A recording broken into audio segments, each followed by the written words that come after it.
Assalamu alaikum, welcome back to my channel Bengali Learning House. I hope you are all fit and fine. Today I am going to make a new video, so let's get started. Today my topic is how to use yet to in different sentences.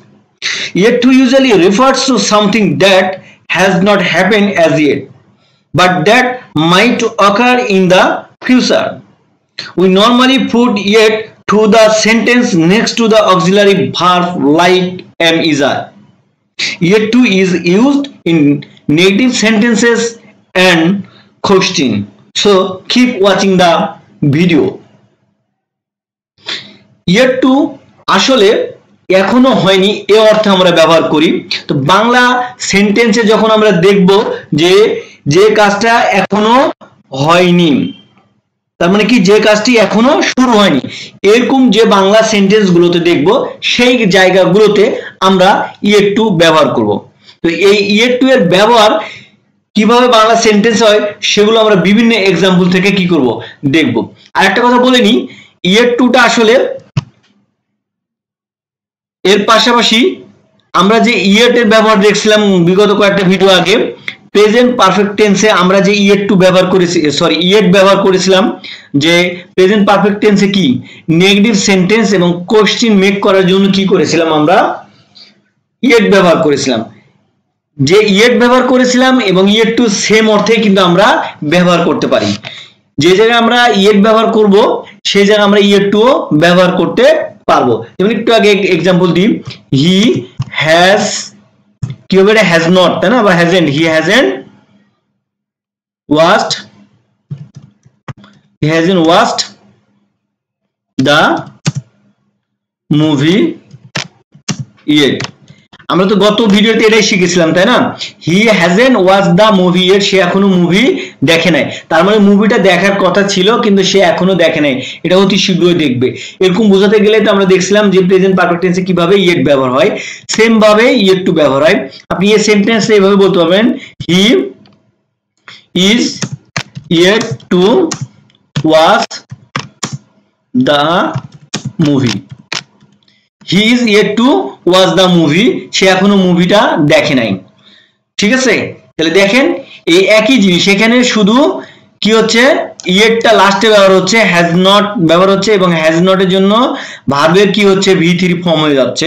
ওকে, কিন্তু এই জায়গা কি হচ্ছে, is yet two ব্যবহার করার জন্য ভার্বের এখানে V1 ফর্ম হচ্ছে, ওয়াস হচ্ছে, তারপরে মুভি আসতেছে, তাই না, একটু স্ট্রাকচারটা আলাদা। আজকে আমরা পুরো ভিডিওটাই দেখবো ইয়েট টু এর ব্যবহার। গত ভিডিওতে আমরা যেহেতু এই ইয়েট এর ব্যবহার দেখছি যে প্রেজেন্ট পারফেক্ট টেন্সে কখন কিভাবে হয়, এখন আমরা দেখবো ইয়েট টু এর ব্যবহার। তাহলে ইয়েট টু এবং ইয়েট নিয়ে এখন আমাদের কি কনফিউশন থাকবে না। তো চলুন আমরা কিছু বাংলা সেন্টেন্স গুলো আগে দেখি।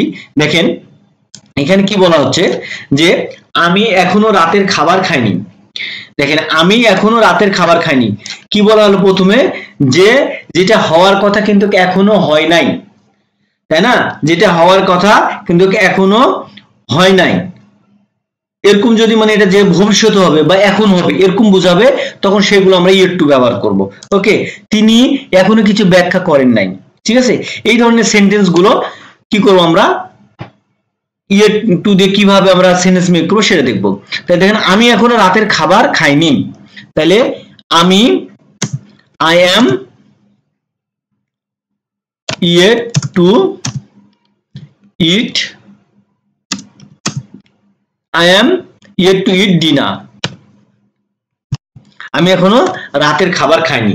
দেখেন আমি এখনো রাতের খাবার খাইনি, এই একটা সেন্টেন্সকে আমি একটু করব, এটা নিয়ে একটু খেলবো আগে, হ্যাঁ, এটা নিয়ে একটু আপনাদের সাথে আমি করি। তারপর সে এখনো রাতের খাবার খায়নি, তাহলে কি বলবো, দেখেন he is yet to eat dinner। ঠিক আছে, আবার যদি বলি তারা এখনো রাতের খাবার খায়নি, they R yet to dinner। দেখেন এখানে কয়টা সেন্টেন্স লিখছি, তিনটা সেন্টেন্স লিখছি, তাই না, তিনটা সেন্টেন্স লিখছি। দেখেন একটু এটা এই তিনটা সেন্টেন্স আমরা আগে ভালো করে শিখবো, ঠিক আছে, তারপরে আদার সেন্টেন্স। তাহলে এইখানে দেখেন তিনটা সেন্টেন্স বলছি, যে আমি এখনো রাতের খাবার খাইনি, সে এখনো রাতের খাবার খায়নি এবং তারা এখনো রাতের খাবার খায়নি। একটা জিনিস দেখেন, এই যে এখানে লিখছি yet to eat dinner, yet two dinner, এই পর্যন্ত প্রত্যেকটা কি, এই যে এই পর্যন্ত যেটা বলছি প্রত্যেকটা সেম আছে না? প্রত্যেকটা কিন্তু সেম আছে। তাহলে প্রত্যেকটা যদি সেম থাকে, এই পর্যন্ত কি আছে? প্রত্যেকটা সেম আছে। দেখেন এই ইয়েট টু ডিনার পর্যন্ত তিনটা সেন্টেন্সই সেম আছে। তাহলে চেঞ্জ কোথায়? চেঞ্জটা হলো দেখেন শুধুমাত্র এই যে জায়গায় I am he is there, I am he is there. Okay, তাহলে যদি এরকম হয় তার মানে বিষয়টা হচ্ছে কি দেখেন, বিষয়টা হচ্ছে স্ট্রাকচার দেখতে আমরা আগে দেখি স্ট্রাকচার, তাহলে ক্লিয়ার হবে জিনিসটা আরো।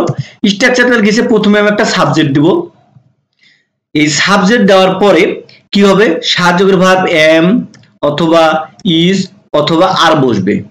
ওকে, তারপরে আসবে ইয়েট টু, ইয়েট টু এটা কি দলিল, তাই না? চেঞ্জ হবে আমার কি এই জায়গাতে, এই জায়গাটাতে চেঞ্জ হচ্ছে, তাই না?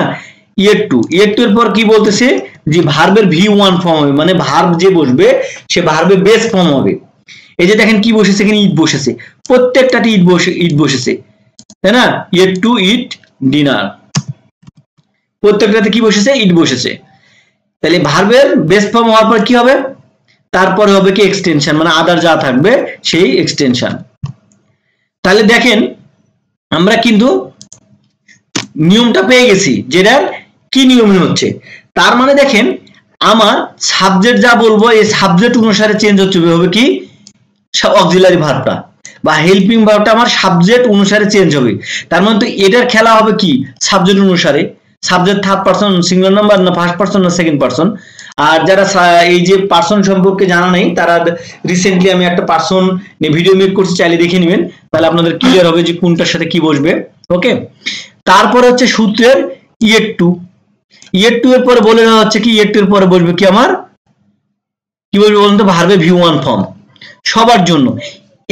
এই ফর্মটা কখনো চেঞ্জ হবে না, এখানে ইটি থাকবে। দেখেন আমি যদি এটা ফিক্সড রাখছি, এই জায়গায় যখন চেঞ্জ করছে সাবজেক্ট তখন আমার এইগুলো ভার্বটা চেঞ্জ হয়ে গেছে। I am yet to eat dinner, যখন বলছি সে খায় থার্ড পারসন সিঙ্গুলার নাম্বারের জন্য ইজ হয়ে গেছে, তাহলে he is yet to eat dinner. তারা এখনো কি রাতের খাবার খায়নি, they are yet to eat dinner, তারা রাতের খাবার খায়নি। তার মানে আমার চেঞ্জ হচ্ছে খালি এই জায়গায়, এই জায়গাগুলোতে চেঞ্জ হবে না। আর ভালোভাবে বুঝে নেবেন, মাথায় গেঁথে নেবেন যে ভার্বটা হচ্ছে মূল ভার্বটা ইয়েট টু এর পরে সেটা সবসময় কি হবে, ভার্বের প্রেজেন্ট ফর্ম হবে। এই জিনিসটা মাথায় রাখবেন। ওকে, তাহলে আমরা স্ট্রাকচারও দেখে নিলাম, এখন আমরা দেখি কিছু আরো এক্সাম্পল দেখি। ওকে, এখানে বলছে কি দেখেন, তিনি এখনো কিছু ব্যাখ্যা করেননি। তার মানে দেখেন এটা ব্যাখ্যা করার কথা ছিল, বাট এখনো তিনি কি করেন না, ব্যাখ্যা করেন নাই।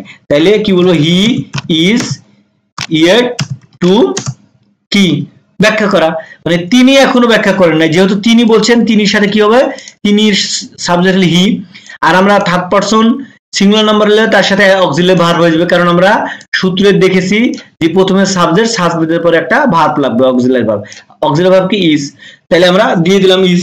তারপরে বলেছে কি ইজ এর পরে অক্সিলারি ভার্ব দেওয়ার পরে ইয়েট টু বসে যাবে, সূত্র অনুসারে ইয়েট টু বসাই দিলাম। ইয়েট টু বসানোর পরে বলছে যে মূল ভার্বের কি হবে, বেস ফর্ম বা V1 ফর্ম। মূল ভার্ব কি বলছে, তিনি এখনো কিছু ব্যাখ্যা করেননি, তার মানে এটা না মূল ভার্ব, মূল ভার্ব তো আমার এইটুক না, ব্যাখ্যা করা। তাহলে কি আছে, হি ইজ ইয়েট টু কি এক্সপ্লেন এর কি হবে, বেস ফর্ম হবে, তাহলে এক্সপ্লেন, এক্সপ্লেন। তাহলে he is yet to explain, মানে তিনি এখনো ব্যাখ্যা করেননি, কি ব্যাখ্যা করেননি, কিছুই ব্যাখ্যা করেননি, কিছু ব্যাখ্যা। তাহলে এনিথিং, জানেন তো নিজে চাইলেই কিন্তু আপনি একটু এক্সপেরিমেন্ট করতে পারবেন, ঠিক ইজিলি করতে পারবেন। পরের সেন্টেন্সটা দেখেন, আমরা একইভাবে করব, আমার সাথে সাথে আপনারাও প্র্যাকটিস করবেন। দেখেন যে আমি এখনো দাঁত ব্রাশ করিনি, তার মানে প্রত্যেকটা কাজই বোঝানো হচ্ছে কি এখনো করিনি। বাংলা সেন্টেন্সে কি বলেছিলাম, যে বাংলা সেন্টেন্সে বলেছিলাম যে যখন থাকবে যে এখনো হয়নি বা এখনো শুরু করা হয়নি, এই কথা বলেছিলাম না, যে এখনো হয়নি। তার মানে কি দেখেন, আমি এখনো দাঁত ব্রাশ করিনি, মানে কি দাঁত ব্রাশ করা এখনো হয়নি, এখনো হয়নি। বাংলা কি বলেছিলাম, ইয়েট টু মানে হচ্ছে এখনো হয়নি, কথা থাকবে যে সেন্টেন্সের মধ্যে, সেখানে আমরা ইয়েট টু ব্যবহার করব, ঠিক আছে, যেটা হবে কিন্তু এখনো হয়নি। তাহলে আমি এখনো দাঁত ব্রাশ করিনি, বাংলা তো বুঝলাম জি, এখন এটা আমাদের কি হবে, ইয়েট টু এর ব্যবহার হবে। ওকে, তাহলে আমরা সেন্টেন্স মেকিং কি করবো, কি করে আমরা যদি প্রথমে বসাবো সাবজেক্ট, সাবজেক্টটা কি দেখেন তো, সাবজেক্ট হচ্ছে আমি, তাহলে আমি, ওকে আই, আই এর ইংলিশ কি আমি, সরি আমি ইংলিশ হচ্ছে আই। ওকে, তাহলে এই আই এর সাথে কি যাবে সাহায্যকারী বা অক্সিলারি ভার্ব এম, আমরা জানি তাই না। এই এম এর পরে কি বলেছি, সূত্র অনুসারে ইয়েট টু হয়েছে, তাহলে ইয়েট টু। ওকে, ইয়েট টু পর্যন্ত চলে আসছে। ইয়েট টু বসানোর পরে বলা হয়েছে কি ভার্বের বেসিক ফর্ম বা বেস ফর্ম বা ভি1 ফর্ম। তাহলে ভি1টা ফর্ম কি, এখন ভার্বটা আমাকে বের করতে হবে। তাহলে আমি এখনো দাঁত ব্রাশ করিনি, তাহলে দাঁত ব্রাশ করা কি, ব্রাশ করাটা, দাঁতটা হচ্ছে অবজেক্ট তাই না, আর ব্রাশ করিনি মানে ব্রাশ করাটা এটা কি, এটাই তো আমার কি ভার্ব না। তাহলে ব্রাশ করা ইংলিশ কি, ব্রাশ, ব্রাশ। ওকে, তাহলে I am yet to brush মানে আমি এখনো ব্রাশ করিনি, কি ব্রাশ করিনি বলেছে, এখানে অবজেক্ট কি আছে, আছে কি আছে, দাঁত, টিথ।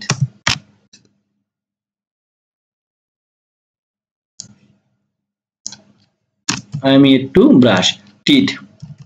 ওকে, আমি এখনো দাঁত ব্রাশ করিনি। তাহলে দেখেন একটু যদি আপনি সিস্টেমটা ধরে ফেলতে পারেন তাহলে ইজিলি আপনি সেন্টেন্স মেক করতে পারবেন। পরের সেন্টেন্সটাতে কি বলতেছে দেখেন, তারা এখনো কিছু জিজ্ঞাসা করেনি, তার মানে এখানেও বলছে এখনো জিজ্ঞাসা করেনি, জিজ্ঞাসা করার কথা ছিল বাট এখনো কি করেনি, তারা জিজ্ঞাসা করে নাই।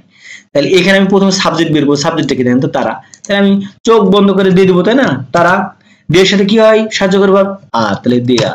তারপরে বলেছে কি সাহায্যকারী ভার্বের পর কি হবে, ইয়েট টু, ইয়েট টু বসাই দিলাম।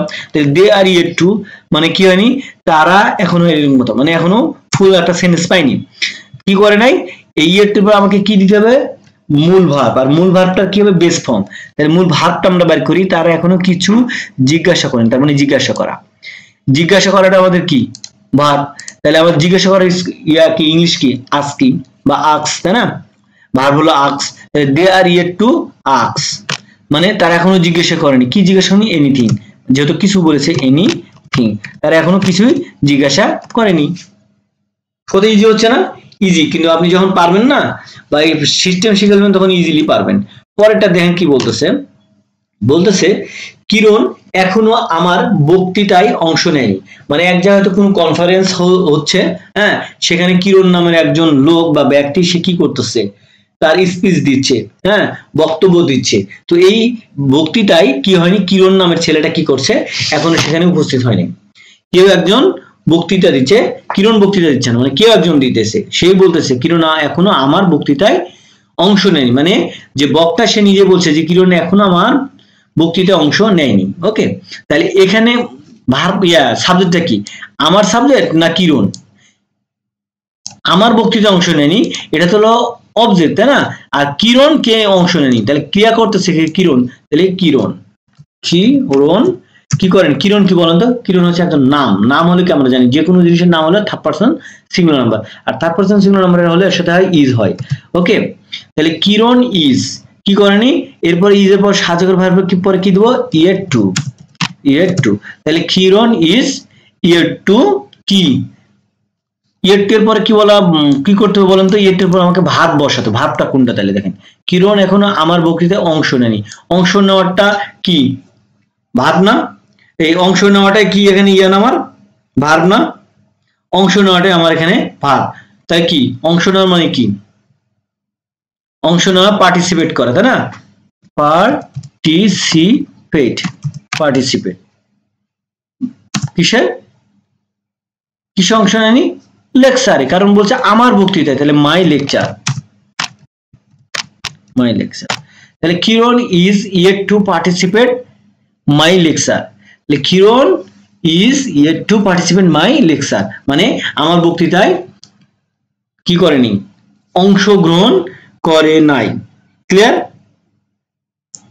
তাহলে এখন পরের সেন্টেন্সটা যদি আমরা দেখি যে তারা এখনো নতুন প্রকল্প শুরু করেনি, তারা এখনো নতুন প্রকল্প শুরু করেনি, তাহলে দে আর দেয়ার কি হচ্ছে, they're yet to launch, they're yet to launch the new project, project they are yet to launch the new project, তারা এখনো নতুন প্রজেক্টটি শুরু করেনি।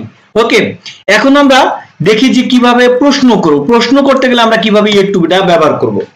প্রশ্ন করতে গেলে ইয়ার টুটা কিভাবে আসবে আমরা সেটা দেখবো। ওকে, দেখেন এখানে বলছে সে কি এখনো আসেনি, সে কি এখনো আসেনি, আমরা বলছি সে এখনো আসেনি বললে কি বলতাম, he is yet to come, তাই না, এটা বলতাম না। যদি আমরা পজিটিভ বলতাম তাহলে সে এখনো আসেনি, he is yet to come, সে এখনো আসেনি। কিন্তু যখন প্রশ্ন করতেছে যে সে কি এখনো আসেনি, তাহলে কি হবে, জাস্ট কি হচ্ছে সাহায্যকারী ভার্বটা সাবজেক্টের আগে চলে যাবে, তাহলে is he yet to come, সে কি এখনো আসেনি, খালি কি হচ্ছে সাহায্যকারী ভার্বটা সাবজেক্টের আগে চলে যাচ্ছে। ক্লিয়ার? তাহলে আমরা বুঝতে পারছি যে কিভাবে করব। পরেরটা দেখেন, এটা যদি বলি তুমি কি এখনো হোমওয়ার্ক সম্পূর্ণ করনি, একইভাবেই তো, তাহলে কি বলছে তুমি এখনো হোমওয়ার্ক সম্পূর্ণ করনি, যদি পজিটিভ বলতাম তাহলে তুমি এখনো হোমওয়ার্ক সম্পূর্ণ করনি, তাহলে you are yet to complete, you are yet to complete কি হোমওয়ার্ক, তাই না, হোমওয়ার্ক, তাহলে you are yet to complete homework, মানে তুমি হোমওয়ার্ক কমপ্লিট করনি। কিন্তু যখন বলো প্রশ্ন করব তুমি হোমওয়ার্ক, এখানে বলছে তুমি হোমওয়ার্ক কমপ্লিট করনি, you are yet to complete the homework, মানে তুমি হোমওয়ার্কটি কমপ্লিট করনি। কিন্তু যখন প্রশ্ন করবে তুমি কি হোমওয়ার্কটি কমপ্লিট করনি, তখন কি হবে দেখেন, শুধুমাত্র এই সাহায্যকারী ভার্বটা আগে চলে যাচ্ছে। কোনটা?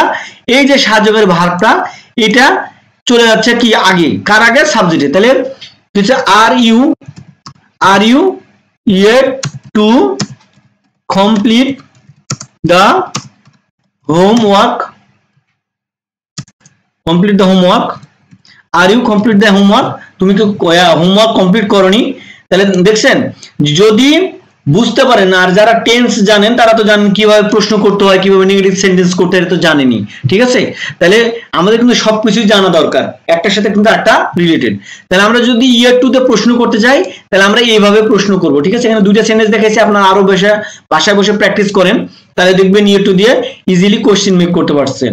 ওকে, তো এই ছিল ইয়ার টু এর ব্যবহার, ইয়ার টু এর সব ব্যবহারগুলো নিয়ে দেখানোর চেষ্টা করেছি, স্ট্রাকচার দেখাইছি এবং কিভাবে নেগেটিভ ফর্ম গঠন করতে হয়, কিভাবে কোশ্চেন মেক করতে হয়, সবগুলোই আপনাদেরকে দেখাইছি।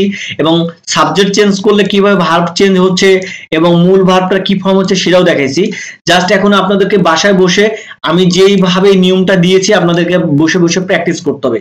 তবে শুধু ভিডিওটা দেখলেন কিন্তু প্র্যাকটিস করলেন না, বা আরো সেন্টেন্স মেক করলেন না, আমি যে কটাই সেন্টেন্স দিলাম এই কটাই শুধু প্র্যাকটিস করলেন, তাহলে হবে না। আপনাদেরকে আসলে বাসায় বসে অনেক অনেক প্র্যাকটিস করতে হবে, তাহলে আপনাদের ইয়ার টু নিয়ে আর কোনো কনফিউশন থাকবে না। তো বন্ধুরা, আজকের মতো এখানে শেষ করছি, দেখা হবে নেক্সট কোনো ভিডিওতে। আসসালামু আলাইকুম, আল্লাহ হাফেজ।